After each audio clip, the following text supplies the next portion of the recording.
अंगणात दिवा लावण्याचे वैज्ञानिक कारण. भारतीय संस्कृतीत अंगणात दिवा लावण्याला खूप महत्त्व दिले आहे. मग तो तेलाचा असो किंवा तुपाचा असो. याचे शास्त्रीय कारण वेगळे आहे, परंतु देवासाठी दिवा लावण्याचे आपल्या मनावर बिंबवले आहे.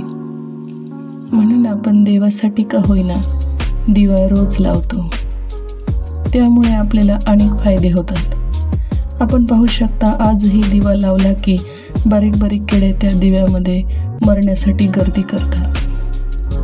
यामध्ये दिसणारे तर असतातच, पण न दिसणारेही असतात. याचा अर्थ हवेतून पसरणाऱ्या रोगांच्या जंतूंच्या दिव्यांच्या आगीतच खात्मा होऊन जात असे. त्यामुळे हवा शुद्ध राहून रोगांचा प्रसार कमी होत असे. दिव्यामध्ये जंतूंना आकर्षित करण्याचे अनोखे सामर्थ्य आहे. ते मरतात तरी पण दिव्याकडे धाव घेतात. तसेच पूर्वी दारात लाईट नसायची, त्यामुळे अंगणात बाहेरून हिंस्र प्राणी, विंचू, साप किंवा इतर कीटक आपल्याला दिव्याच्या उजेडात दिसत असायचे.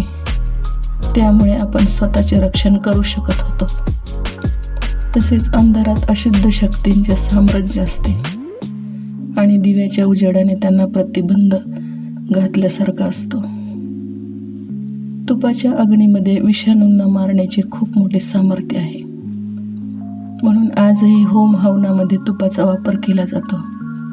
हे देवाला खुश करण्यासाठी नसते, तर देवाने मानव प्रत्येक वाईट गोष्टीपासून सुरक्षित राहावा म्हणून हे छोटे छोटे नियम लावले आहेत. भगवद्गीतेमध्ये अष्टांग योग केल्याने देवाला काही फायदा होत नाही, परंतु योगामुळे मनुष्याचे शरीर निरोगी राहते. ध्यान योग याने मनुष्याचे मन निरोगी राहते. भारतीय संस्कृतीने नेहमी मानव जीव निरोगी राहावा यावर भर दिला आहे.